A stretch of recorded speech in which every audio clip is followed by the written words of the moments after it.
All right. Good morning. Welcome to another episode of the Liberty Dad Podcast, a discussion on politics and culture. I am your host, DL, America's most objective libertarian. If you're tuning in live, thank you so much for giving me your time so early. I want you to remember, folks, if you're a candidate running for office and you'd like an opportunity to be on the show, then head on over to candidates.libertydad.com and get yourself booked. The link is in the show notes. Available times are Tuesday and Thursday mornings at 7:30 a.m., Wednesday and Thursday evenings at 7:30 p.m. All times are Eastern. Speaking of candidates, tonight, join me at 7:30 p.m. and I'll be for a discussion with Stephen Barella, who is running for Clark County Recorder out of Nevada. Should be a good conversation. Speaking of good conversations, today's guest joins us from Wisconsin to discuss his run for city council. Please welcome Brian Defferding to the show. Let's get him in here. Brian, good morning. How are you, sir? Good morning. I'm doing fantastic. About yourself? I'm doing fairly well. We talked earlier before the show. Got some allergy things going on. I think with the dust, the mites, the trees, whatever. I don't really know, but we are powering through it, and here we are. So there's that. All right, sir. Let's dive right into it. You are running for City Council, District 1. What motivated you to say, you know what, they need me on this City Council? Well, I'm no stranger to budgets. This is not my first rodeo. I was a Winnebago County Board Supervisor for 6 years, from 2018 to 2024. And during that time, I was on the Planning and Zoning Committee. I was also on the Judiciary and Public Safety Committee. And I was also on the Wisconsin Counties Association's Judicial and Public Safety Committee. And then I was also on the National Association of Counties Justice and Public Safety Committee. And so I'm no stranger to budgets, and I know how it operates, and I'm familiar with how the terminologies that they have for budgets, and how I understood how TIF districts operate. And so I'm also very active in the community too. I'm on the board of directors for Reach Counseling, Mhm. and Reach Counseling is a nonprofit that services victims of sexual assault and human trafficking. They Mhm. also do sexual assault prevention educations in the schools and churches. And I'm also on the board of directors for the Winnebago Conflict Resolution Center that handles a lot of small claims disputes. But I'm also kind of steering the organization into doing restorative justice conversations for juvenile offenders. And so I'm very focused in on the community. I spend a lot of time in the community, and I knew I was once my property taxes went up 6%. I was like, all right, something's going on here. Um, something is amiss, and Mhm. I definitely think that some changes needed to be made here in Neenah, Wisconsin. So that's the big reason why I ran. Gotcha. Wow. So I don't say this very often, and I don't say it lightly either, but it sounds like you are actually a public servant. Yes, yeah. So I think normally we don't get that from politicians. yeah, well, I think for me in particular, I cannot. One of the things I'm very irritated about is when people complain, and they complain into the air, they complain into the void, they complain on social media, and that's not enough for me. I Mhm. think to myself, what are you doing about it? Right. And I'm very much a person that I like that saying, "Think global but act local," and that doesn't just. I know that was kind of coined by either environmentalists or conservationists, but Mhm. I think that applies for everything. Whether it be criminal justice, um, whether it be like income driven, or housing, or homes, things like that. I think that okay, nationally speaking, that's just so far out of our reach. It's really difficult for us to actually try to have any control there, but we can control what's on our block. We can Mhm. control what's in our neighborhood. We can control what's in our community. And so that's always something that is constantly stirring in my mind whenever it comes to things internationally or nationally. I'm like, okay, what can I do here in my neighborhood that I can help this country out? Awesome. Keith says that he is encouraged by the candidates. And honestly, I am too.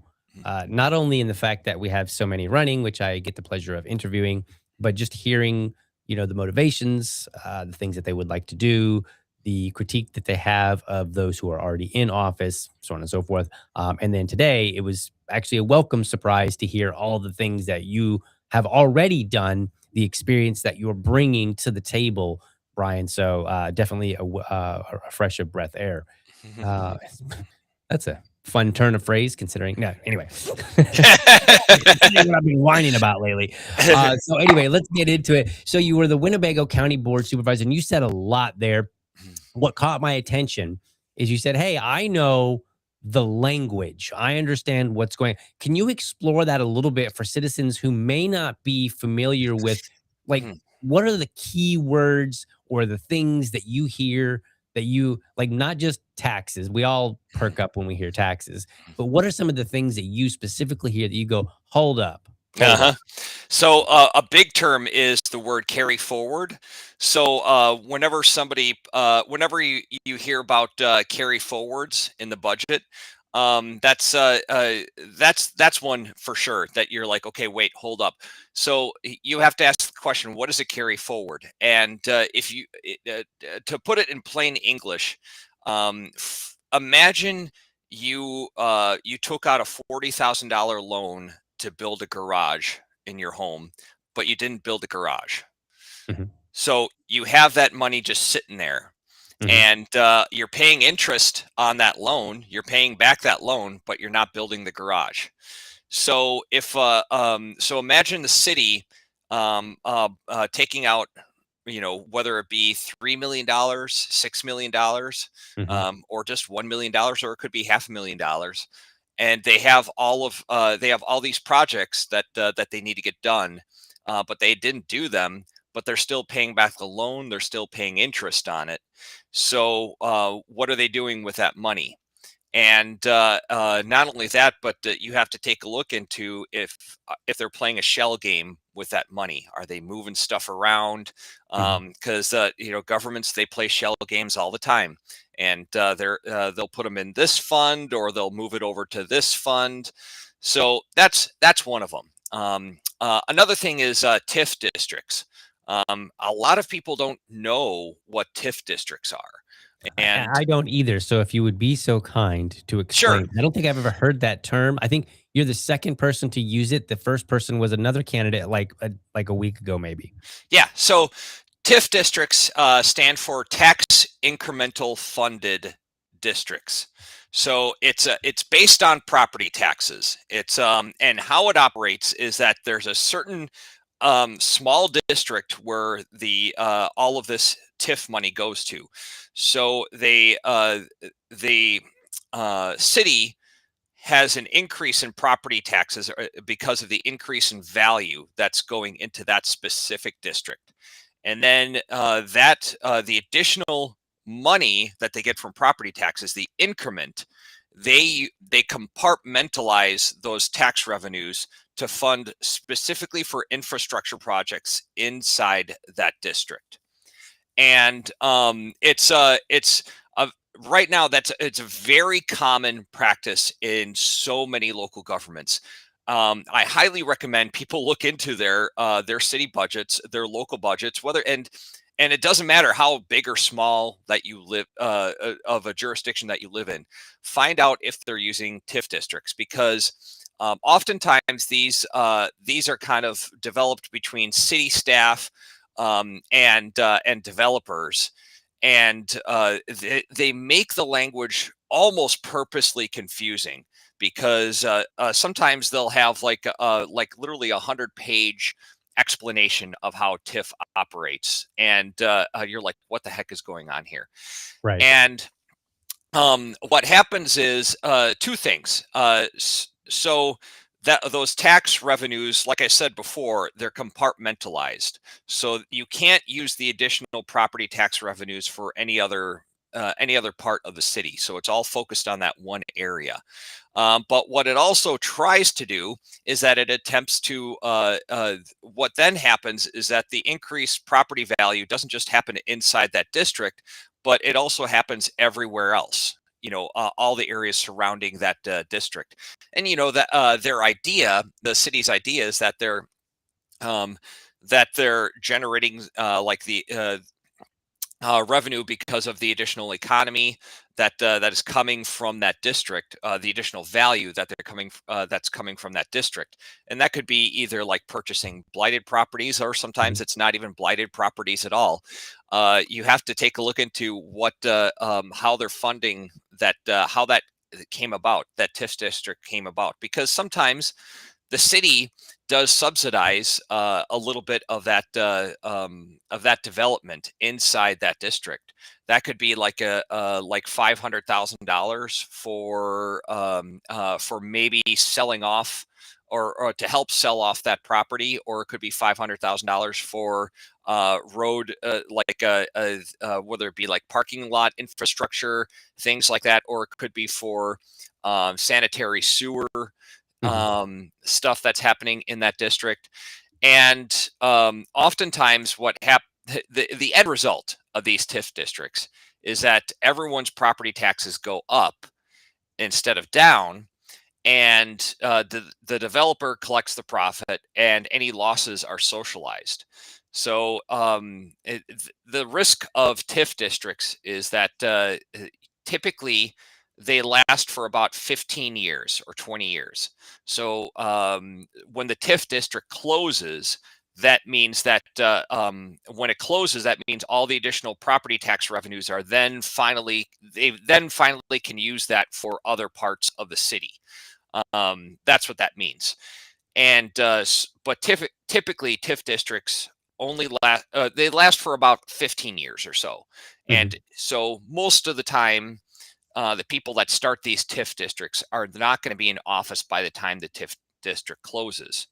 So the TIF district itself, whether that could be like an apartment, or it could be like a mix between apartments and then there's businesses underneath it, or it could be businesses. Sometimes it's industrial, but it's not necessarily. It's usually not industrial. It's more like business and residential. Um, they have the risk that it can fail. So it could be like, let's say if it's an apartment and there's not enough people that rent in that area, and over 60% of that building is vacant. Or it could be a bunch of business developments, like a strip mall of some sort or some sort of commercial complex, and maybe those are vacant too, and nobody rents out those areas, and suddenly you find yourself that area is then underwater. So when that happens, then it becomes a distressed TIF, and then what this is where the shell games happen with the city, is that if they may have like what they consider a successful TIF district, and they'll try to move that over. They'll create, it's then called a donor TIF, and then they'll move that money over to the distressed TIF to make it look like it's not a distressed TIF, that it's actually generating revenue and making money. And this is what I'm talking about when it comes to your local government, is that you really have to pay attention to those TIF districts and where that money is going to, because they're playing a lot of shell games. And it's one of the reasons why your property taxes are often going up, because you're subsidizing these TIF districts, you're subsidizing these developments. And when and it seems like everyone's property taxes never go down. It always goes up as a result of these TIF districts. And but the thing of it is, though, is because they're 15 years out, 20 years out, by the time that they're done, all the people on council that started this TIF district, they're not going to be in office, and so nobody's going to be there to be held accountable for it. Right. Wow. So that may be the most enlightening thing I've heard on this show. And let me tell you why. And I know this is your interview, but this is relevant. So years ago, like in 2022, we ran the Libertarian Party of Duval County here in Jacksonville, Florida, ran 3 candidates for city council. And one of the big issues that they were pushing was there had been this 6-cent gas tax that had been applied here in Duval, and they had opposed it. And, we all opposed it. But before it was voted on by city council, I had went to one of the town hall meetings. And they were like, hey, we've got these infrastructure projects that we're going to, I think it was like a $1 billion infrastructure project for like over 30 years. And one of the questions that I asked them, because they were like, we're going to put this gas tax in, and this is going to fund all these projects. And so I asked them, I said, well, you've got, you have increasing efficiency with fuel. You have increasing demands for electric vehicles and hybrids. And I said, like, my question was, if you're relying on the tax money from gas for the next 30 years, how, and we're signing ourselves up for these projects, I said, what's to say that these advancements that we're seeing now do not cut into the 6 cents that you're eventually going to be relying on? I am not BSing you, Brian. The guy that responded to me, his effective answer, well, I'm not really, I don't have to do a lot of paraphrasing here. He basically said, well, we need to get while the getting's good for the first 15 years. Yep. Basically what he said. And now I want to take this information out, like after the show, I'm like, man, I'm gonna have to go and dig this back up and see if something similar was going. Now, Joe in the comments here, he said, where is it here? He asked, and I don't know the answer to this. He goes, oops, that's the wrong one. I clicked on the wrong one. He said, what percentage? That was not it. Where is the question that I just saw? I just saw it. Give me a second. Maybe I'll just read it. There it is. Here. I'm sorry, I'm grabbing the wrong one. He said, I think we use term CRA, or is that different? And then the CRA for us, that's a Community Redevelopment Act. So it looks like we might. Joe, I just kind of really quickly looked it up, grabbed an article. It's from 2007. And it seems to kind of indicate that there's at least a similarity. He said in this article, it says the Community Redevelopment Act, which provides the establishment of community redevelopment agency and tax increment financing. So he's talking about here in Florida. These tools represent a traditional invest and grow approach that local governments can use to generate wealth with growth within blighted areas. So it sounds exactly like what you were talking about, Yep. Brian. Yep. So Yeah. even if we use a different name here in Florida, it sounds like this idea of what's going on is the same. And it sounds to me, and just correct me if I'm wrong, that what we have local governments doing is they will find some clever way to fund things in the immediate, get a good running start. But then when that, it's almost like running a race. You run too fast, you run out of steam, but they're not there when that happens to be held accountable and say, hey, Yep. why did you screw us over? But in the middle of it, now the question is, well, do you want these things to like just sit here as is, like this, or do we, we have to Right. add more tax. We have to do this thing, whatever this thing is, in order to continue on what we started. Is that basically Right. what's going on? Yeah, absolutely. And when these TIF districts close, when they're finally closed, there really isn't what you would call an autopsy made on these TIF districts. There's no parameters of whether the TIF districts succeed or not.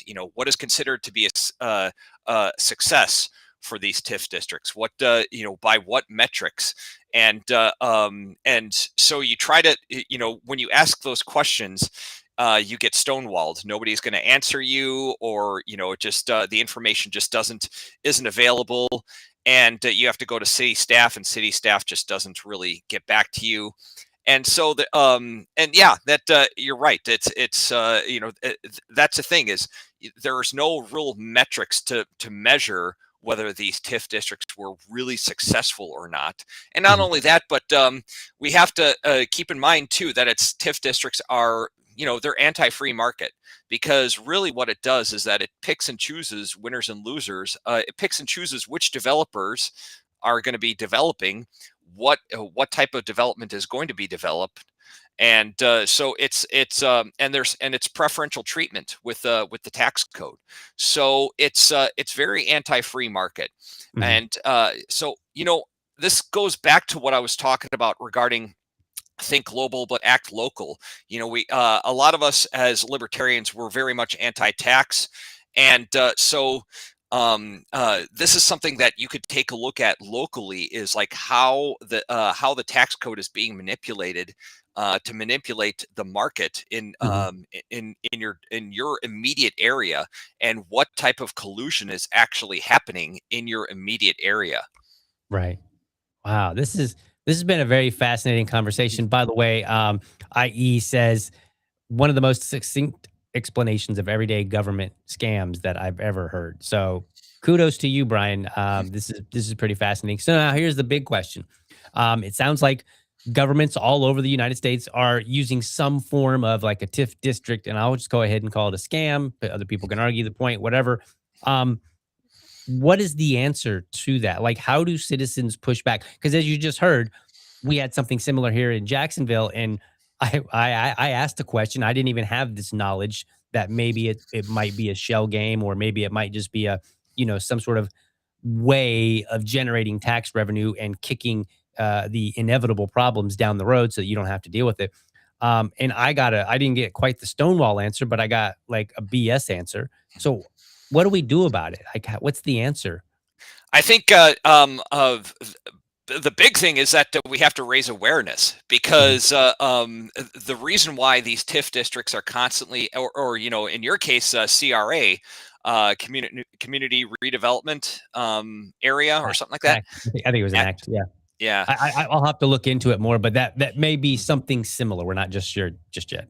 Yeah. So the first thing to do is to raise awareness about it, because that's the thing is I've talked to people that have ran for mayor in my city, and I talked to them about districts and what their opinion is on them. And the first question that they ask me is, what's a TIF district? They don't even know. Right. And a lot of people running for local office, they don't even know. And when you ask them about how they operate, they still don't know. And so it does require people to really get into the weeds of the numbers that's how TIF districts operate. And so I think that's the number one thing, is to raise awareness. See, Mhm. and that's just it. Is I explained this to you, and you weren't aware of it either. So Right. that's probably the number one thing, is to raise awareness on it and how it operates. And second off, you do have to get into the nuts and bolts of TIF districts. Like, what area is the TIF districts actually going to happen? Is this going to is a city buying this development, and then buying this area, buying this land, and then selling it to developers? How is it operating here? And Mhm. look at the history of that land that the TIF districts that they plan to develop on. You know, in my particular area, there's one TIF district that's happening right now that's probably going to be coming up at the candidate forum later today. Mhm. Is where there's it's a warehouse that the city wants to develop and put in some housing there. And of course, this is how the city wants to say that they're increasing housing for the city. But my opinion is, I think it should be more homes than housing. I Mhm. prefer ownership rather than renting. But the building that they're buying it from is from one of the wealthiest uh, people here in Neenah. And this warehouse he purchased from the city about 5 or 6 years ago. So then raises the question of, are you land banking for this wealthy person here? And is he selling it off to the city for a nice little profit, nice little tidy profit here? And then it becomes a TIF district, and the city then buys it from him. And so that's just it. Is you really have to take a look into the nuts and bolts of the TIF district, and ask these questions. It's really important to ask questions. It's really important to get the information there out to the public, because like I said, a lot of people just don't know. And so it's really important for the public to know. That would be my answer. Gotcha. Let me ask a follow-up question then, because it seems like these TIF district or whatever plan is being used, whatever you want to call it, it relies on long-term development. And libertarians, if they had their ideal world, we would have zero taxes. That's not the ideal. That's not the world we live in. We're far, far from it. Hmm. So we have to deal with the world that we're in, and then say, where in the middle might we be able to move us, right, Hmm. as we get toward that. And the reason I bring that up is because it's easy to say at the federal level, government shouldn't do all these things, right? And then say, yeah, at the state level, maybe they shouldn't do some things. And then say, okay, but at the local level, maybe they should do certain things, or maybe that's a conversation we can at least have, Hmm. right? And I'm what I'm doing here is I'm kind of like creating this situation where I am opening the door to have a conversation with my non-libertarian fellow citizens. Hmm. And so one of the things that I would anticipate them saying is, we need some of these projects, we need some of these developments, or we need city to plan things that might outlast the mayor's tenure or the city council's tenure. Hmm. So how do we have this conversation? What do we say to people when we're raising the issue and saying, hey, like, On one hand, yes, I get it. Long-term projects, they kind of need to happen sometimes, or we can have a conversation about it at least. On the other hand, they're being used to take your money from you in ways that you probably would object to otherwise. So how do we find that happy medium where it's like we balance out the long-term projects with the dangers of them at the same time? Like, do we just say, hey, is the answer you can't have a project that lasts more than 10 years, 5 years? I mean, like, what is the answer here, or what is a answer? That's a very good question. And and that's the thing is every community has different needs and different wants. And that's and it's so it's very important for the community to have a conversation and be like, what is it that we're looking for here as a community? What is it that we think is would be good, would serve as a good for the community? Because we always talk about individual liberties and individual rights, and because we believe in that locality, that immediate your own needs and your own rights and your own wants. And so I think that kind of goes also with your local your not just local government but your community. So it'd be like, okay, what do we think is best for the community? Are we really willing to put this at risk for a certain amount of time? And if are we willing to pay for this, to force everyone, not just yourself but your neighbor and the person that's down the road from you? Do we feel that it's right that we must force them to pay for this if it fails, and or force them to pay for it if it succeeds too? That's a question that you have to ask them. Do you think that this is your neighbor down the road here, do you think that they should be forced to pay for this? That's it's a we should ask that question. It's a pointed question. It puts them on the spot, but I think that's worthy to ask them that question, and then find out from there. So that would be my answer. Gotcha. Let's talk about your opponent. I believe that her name is, I think it's, yeah, her, Carrie Lindrum. Is that how you say it? Yes, Carrie Lindrum. So she's already in office. What is the top issue that separates you from Lindrum? Yes. So the big issue right now is development over Arrowhead Park. Okay. So Arrowhead Park is so this gets into the history of Neenah. Hmm. So Neenah, Wisconsin, is the home to Kimberly Clark Corporation, and Kimberly Clark Corporation, they print paper. They're a big paper. It's a big paper industry around here. We call this the Paper Valley. So Okay. the during the time of the Great Depression, this particular area in the Paper Valley, we never really got hit with any um, you know, we didn't get really hit by the Great Depression because people still needed paper during the Great Depression for Gotcha. whatever reason. So this area was actually very well off. And so the thing of it is, though, is with paper plants, there's emissions. And namely, there's this thing called toxic sludge. And toxic sludge is there consists of PCBs, which of course we all know is considered to be forever chemicals. And they had to figure out a way to put all this toxic sludge from the paper plants over time. And so they were dumping them for a while. They were dumping them in the Fox River, which is literally the worst thing that you could do, because that's PCBs are forever chemicals that affects the biodiversity of the rivers, lakes, and streams. And the Fox River, by the way, geographically speaking, that's a river that connects from Lake Winnebago, and it cuts all the way through Wisconsin. And then and not just Lake Winnebago, but it also connects to Lake Michigan too. So it goes from Lake Winnebago up to Lake Michigan, where Green Bay is.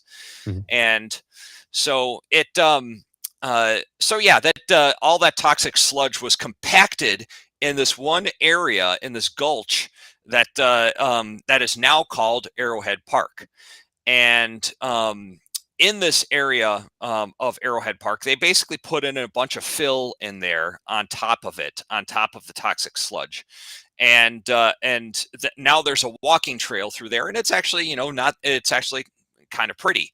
But the city wants to develop over that area. They want to either sell it to they want to put a community building there, or they want to sell it to part of it to developers and then put a community building there. They've got like 3 or 4 different drawings, and they've been spending a lot of our tax money to send over to consultants. There's all these consultants that are being paid.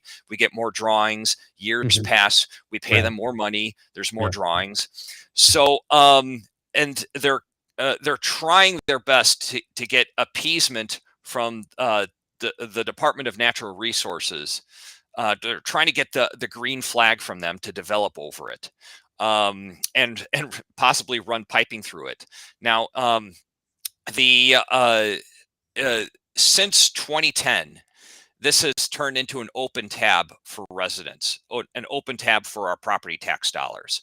So what happens is they'll spend $25,000. They'll do some soil samples. They'll send the soil samples down to Texas to analyze them, and then they'll do some well drilling. They'll drill down there just to see if how how the soil is down there, and if they can develop through it and develop on top of it.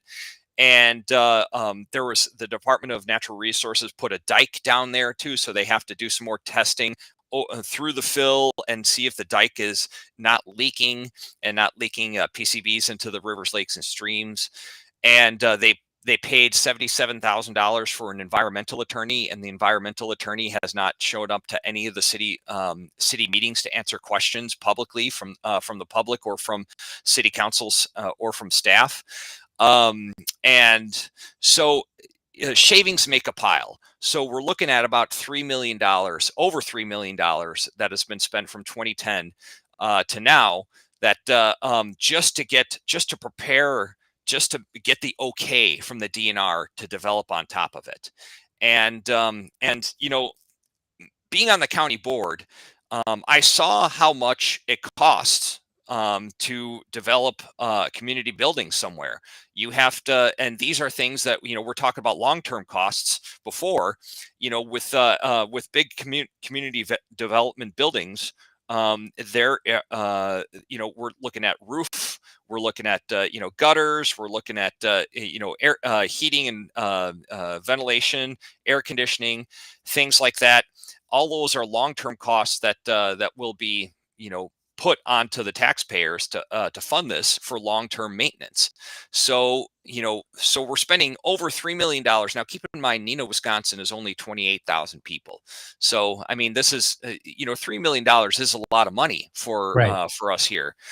And so, you have to ask the question of what kind of return is the city getting from this, and what kind of how much more money are we going to be spending just to develop on top of this? Are we actually going to get the okay from the DNR to develop on this? And it's turned into an open tab for residents. Furthermore, it has not been clear yet of whether this area of toxic sludge is not going to leak into the rivers, lakes, and streams. So what happens if we develop a community building on there, a city building on there, and then 10 years later, because of erosion, PCBs are going back into the water? You can't mitigate that. You can't just simply remedy that and take the PCBs out of the rivers, lakes, and streams. So this could be a potential disaster. And it's turned into an open tab for residents. It's a money pit, really. It's turned into a money pit. And my opponent wants to definitely has been okaying all the expenses for this. Spend another $25,000 here, another $50,000 here. Spend another $77,000 for an attorney, $50,000 for consultants, and develop on top of it. I'm very much sounding the alarm bells on this and saying, no, this is a bad idea. This is a sunken hole that's for the city of Neenah. And really, what we should probably be doing with our tax money, if we were to be, I mean, I'm very much anti-tax, but if we were using this money, we probably should be using that to spend on our roads, on our basic infrastructure that's failing right now. We've got potholes everywhere. So, Right. so that's probably the one big issue that differentiates me with my opponent. Gotcha. And I'm reading from the Post Crescent here, which did a little write up between you and Lendrum here, and they kind of asked a similar question, which is kind of where I stole it from. But you say, part of your answer when they said, it says, "What are residents telling you are their most important issues, and how would you address them?" I thought it was amusing. I don't know if you guys wrote these in or if they're just kind of writing up based on what you said, but her answer starts out with, "The most important issue is what the residents say it is." And I'm like, "Okay, but what is that issue? Like, have you not been talking to them?" So I thought that was kind of interesting. She goes into the roads later in the little paragraph there. But I noticed that you said in here, um, you said a couple of things. You said, "The residents don't want a community building there. Just Mhm. add some native plants, trees, and shrubs." Right. And you said, "I also spoke to a couple small business owners who have been seeing their parking spots taken away with a couple of common council members dismissing their concerns." So, are the is it are you saying that the citizens are not being heard, and then not only not being heard, but they know what the objections are and they're just overriding them anyway? Is that what's going on? Oh yes, absolutely, absolutely, and that's been a constant thing that's been going on with my opponent too. There's a couple areas in the city of Neenah where sidewalks were being built where you didn't really need to have sidewalks being built. Residents came forward and spoke in opposition to it. They felt it was an extra expense. And she insisted that it's a safety issue when there wasn't any recorded pedestrian to car collisions in that particular area that they're building sidewalks, but she insisted that it's a safety issue for the city of Neenah, and so they built the sidewalks anyway. She voted against their concerns. And regarding that one business owner that he wanted to develop in this particular area of Neenah called Doty Island. And it's a small little island where you get the Fox River that kind of wraps around that area. And there's a couple areas that are undeveloped, and he has money that he's willing to invest. Mhm. So it's all privately, and and it turns out what happens is the city is saying, well, in order for you to develop over this area, you need to put in berms here, and you need to have their setback ordinances that you have to have your development set back from the curb a certain amount. And so they're saying that you only have like a certain amount of space that you can actually develop on. And of course, the question is, why would you need to put berms there? For what reason would you need to put berms there? Mhm. Why do you need to have the setback? Are you willing to actually have put in a variance for something like this? The city isn't very accommodating when it comes to having a variance for city codes. And so that's one thing that that if I get elected, I would like at least like to put into a process to allow for a variance, and then take a look at the code too. It's like, why do we need to have the setback here? Is it really a safety issue? What is this for? And revisit that discussion. And so this particular developer, he has gone to three different people on city council. They listen to him. They say that they're going to put it on the agenda, and nothing happens. And Gotcha. this has happened over and over and over again. And he already owns an existing building there, but they took away his parking spots because they put in some bike lanes there. There was no discussion on why they were putting bike lanes there. They just changed it without speaking to him. Mhm. And there was I go through there throughout the summer. That particular area, there's nobody uses that area for bikes at all. It's not Gotcha. been used. And he explained to me, it was like, this is how government operates. They don't realize that you take away a couple of parking spots, let's say you get a new customer every 30 minutes or so, and that customer patronizes your store, and Mhm. that store makes a certain amount of money. That could be in actual income for that business. Right.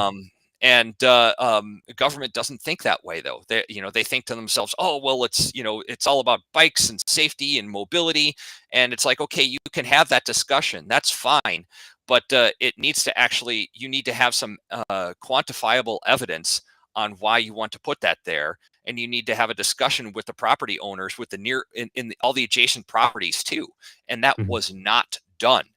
And so it was not transparent at all.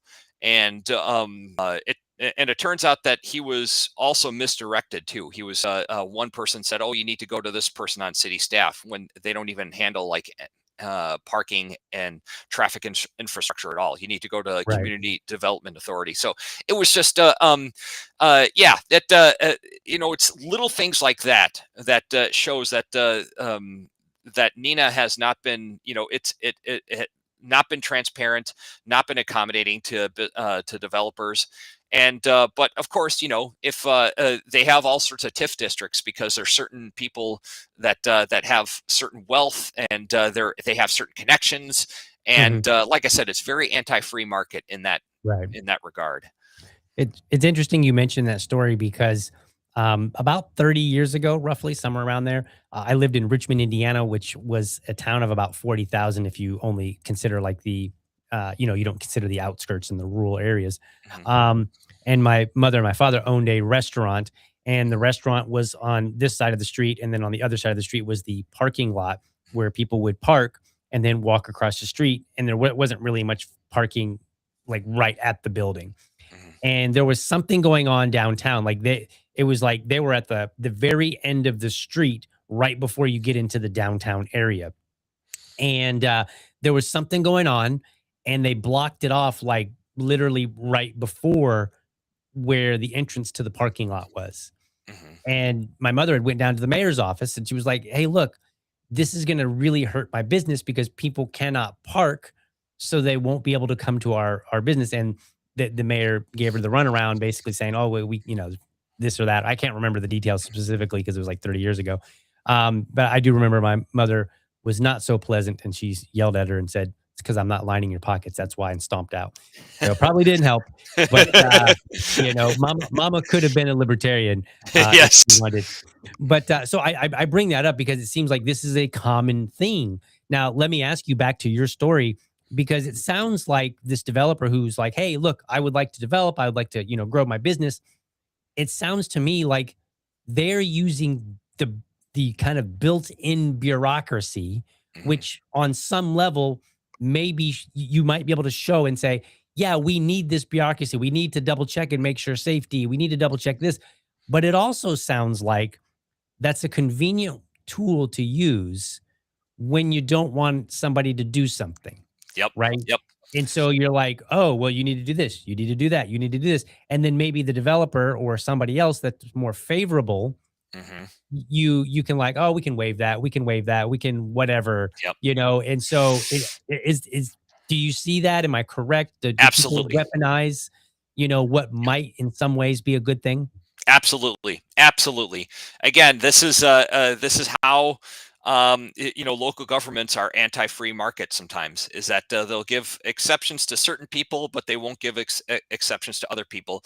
And this, and keep like I said, Neenah's has only 28,000 people, so there's a lot of just like local soap opera stuff. It could be just that the person on city council doesn't like the cut of their jib, and Mhm.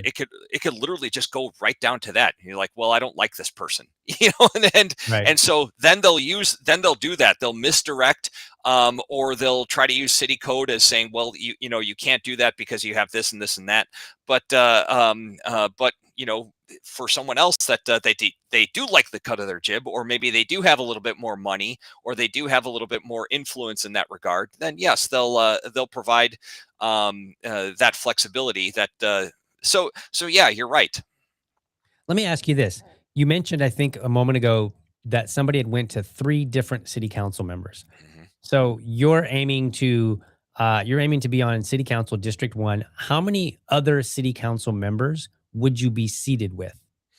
So there's 9 people on city council total, Okay. and there's 3 districts, and each district has 3, Okay. and then there's the mayor. So I'm running for District 1, and so yeah, I'd be sitting with 2 other people in District 1. Gotcha. And let me ask you, 9 people total, then you have a mayor. How many others either are on the city council that would be, like you win, let's say you win the election, right? You're now on Mhm. city council. How many others would be there that share any semblance of what you've talked about in terms of governance? Oh, there's one more. Okay. There's one more, and he's actually been kind of a mentor for me at for this campaign, and he's reminded me that probably the best way to win is just to knock on doors and just talk to the people, and that's exactly what I'm doing. And in fact, that's probably what I'm going to be doing today.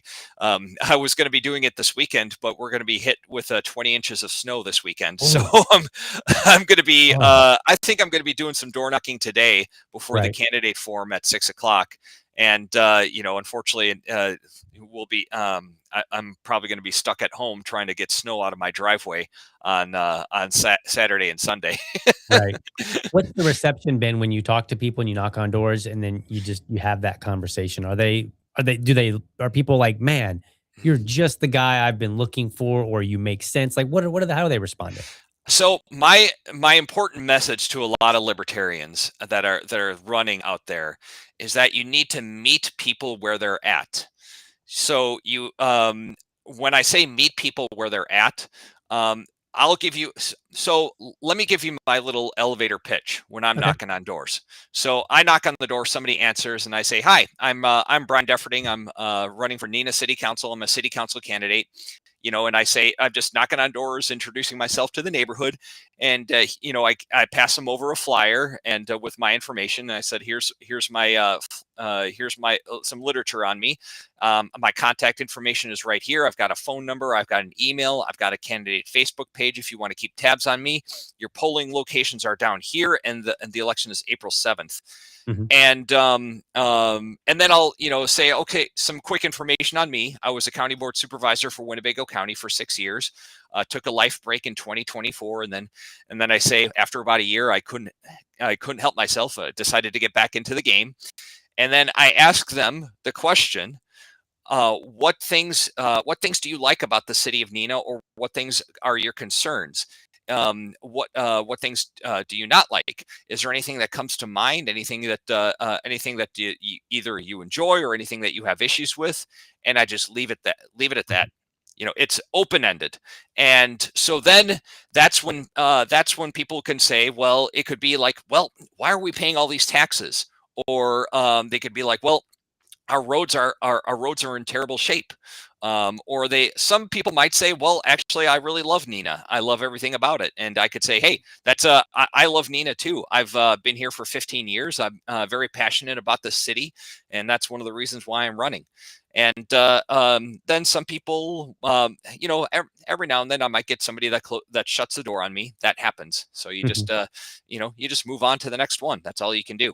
Right. And so you do get some people that might try to argue with. Of course, they're like, "Are you a Democrat or are you a Right. Republican?" And I say, "Well, it's a nonpartisan race. And I'm not a member of any of the major parties. I will, if pushed, I will say that I'm a libertarian." But I think really it's more important to say, look, I'm running because I want to do right for the people of Neenah. Right. And I find that to be fair, and I would like to think that you think that's fair too. Gotcha. And so let me ask you then, nonpartisan race, sometimes people, and people do, they want to vote for their party, right? They find out that you're a libertarian. Then what? Like, are you, do you find that once they hear you're a libertarian, they're not interested in talking to you anymore? Or is it once you describe it a little bit, they're a little more open or hostile? I think once I describe it, they're a lot more open. Okay. I think that being a libertarian, you have the ability to find common ground for some people. And so I think that's important. I mean, if you get those that say, well, I think that they might bring up policing or something like that. Mhm. They could say, well, I think that the police are we've got too many officers, and they might be stopping all sorts of people doing checkpoints. And you could say, well, I agree with you. I think that civil liberties are important. I don't want the police to be stopping to doing checkpoint Charlies and checking in your car. Mhm. You could basically, what I'm saying is, you could tailor your answer to meet them where they're at, because I mean, it's important to find common ground. Mhm. And as long as you're putting out that olive leaf to them and saying, I'm these if these are your priorities here, I will see what we can do to meet that, in the most libertarian way possible. Gotcha. All right, we're getting close to our time. So, is there anything that I missed in asking you that voters and supporters need to know about? Yeah, so I there's one story that I want to bring up here, and I Mhm. really want to. This is one thing that I think probably influences people to run for local office more than anything else.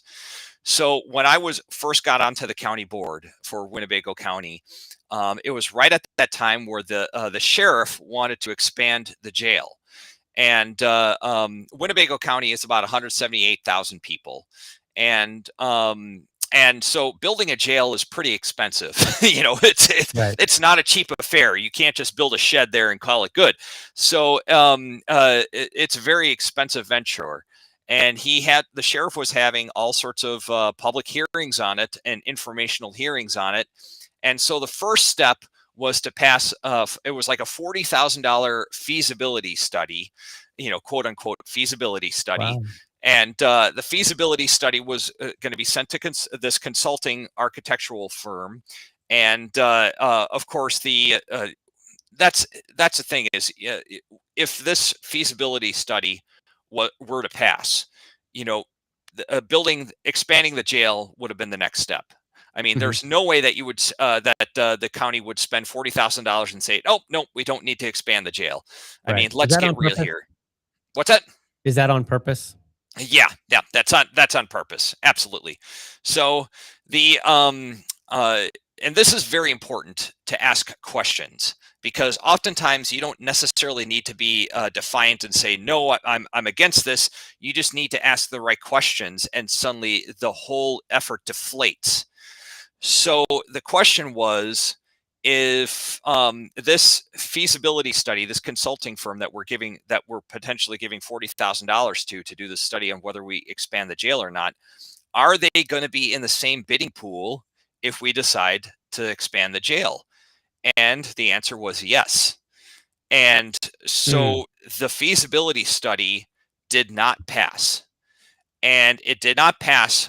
Now, keep in mind, there's 36 supervisors in Winnebago County, which I know is a lot, but it did not pass by a margin of one vote. Wow. And so I tell people, imagine if you did not have a libertarian there. Imagine what would happen if that vote then swayed over to giving that consulting firm $40,000. You know darn well that the jail would have been expanded. So Right. since then, since 2018, when we decided not to expand the jail, the county then looked at diversion programs and expanded their diversion programs for the county.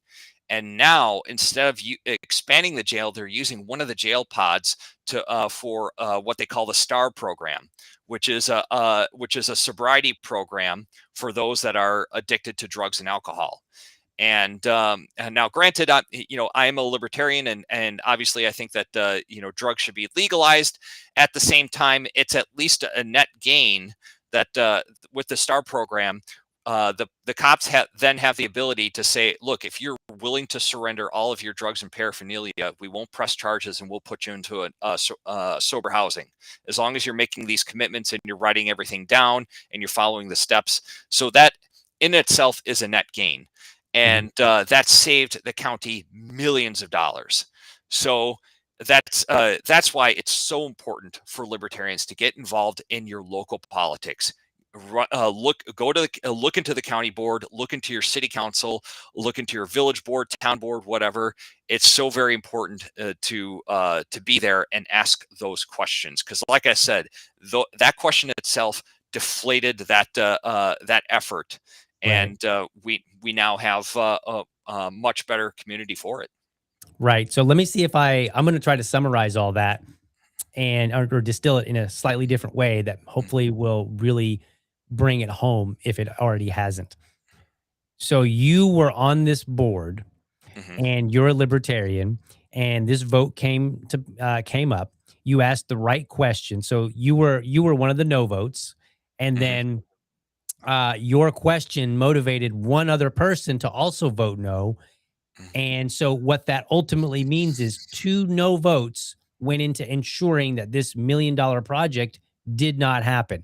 So Hmm. there's your savings of $1 million because you got two votes. One, you were there. Two, you asked the right question. Somebody else said, "Whoa, I don't think I like the answer to this," and so then that motivated them to vote no. They were the one that kicked it over, basically ensured that it did not happen. But then on top of all of that, because a lot of libertarians will get this they get heat over drugs and alcohol and some of our positions, that then motivated somebody to look and say, well, we need to still address this issue. Hmm. So then the way to address it, rather than further destroying somebody's life, said, Hmm. let's get you into a program that will Hmm. hopefully bring you to a better spot and make you, well, I don't want to say make you, but bring you to a place where you can be a more productive citizen. Did I get Hmm. all that correct? Yep, yep, absolutely. You got that Okay. correct. So ultimately, at the end of the day, this is a testament that libertarian ideas can work so long as we communicate them well and we ask the right questions. Yes, absolutely, Awesome. 100%. Awesome. Brian, thank you so much. Before you go, tell everybody how they can support you. Yes, you can support me by going to my candidate Facebook page, facebook.com/Brian for Liberty. I also have a GoFundMe fundraiser. And I'll post this on my candidate Facebook page later on today, the link to the GoFundMe, if you would like to fund my campaign. Right now, I'm actually, it's a good problem to have. I'm kind of flush with cash. And being on city council, I don't really have to, put up billboards or anything like that. I just need to knock on doors and pass out flyers and have yard signs. So I'm doing pretty good right now. But obviously, if you are willing to make a donation to my campaign, I would appreciate it. Awesome. Brian, I'm going to put you backstage. If you want to stick around for a chat afterward, that's fine. If you got to go, that's also fine. Thank you so much for joining me. It was very enlightening conversation, sir. Thank you for having me. I really appreciate this. Absolutely. All right, and good luck to you as you go out today to your event tonight. Mhm. Your I think it's a debate or your forum, Yep, and candidate then forum. good luck for sure on the snow, and then good luck on your run. Thank you so much. I'm even if I lose, I can at least say that I did something, and that's the most important Absolutely. thing. Yes, sir. All right, have a good one. Thank you. All right, folks, there you have it. That's my show. Hope you found it informative and inspiring, especially inspiring. Do me a favor, folks. Come back later. Let this swirl around in your head. Think about some things. Come back later. Drop a comment in. Let me know. I do read the comments. Maybe I missed a question. Maybe you've got some additional information that would be enlightening. Whatever the case, let me know. It helps out the channel, helps out the algorithm, all that good stuff. But with that being said, I'm out. I will see you tonight with an interview with Stephen Borrella out of Nevada, who is running for Clark County Recorder. With that said, folks, have a good one. You know that I'm all about supporting organizations that hold my values. Make sure you head on over to blackgunsmatter.shop. They've got apparel, stickers, and more. Use the code LibertyDad, all one word, at checkout to score a 10% discount. Or just hit the referral link in the show notes. That'll make it so much easier. Remember, I'm not just a voice on a mic. I'm a dad who's working hard to deliver to you the best libertarian content. Connect with me on Linktree, where you'll find links to my Patreon and buy me a coffee, because every bit helps keep this show rolling. Plus, you can find me on my other platforms to stay in the loop. With your help, this show, The Message of Liberty, will be seen and heard by more people. As always, I appreciate you tuning in and look forward to seeing you in the next episode.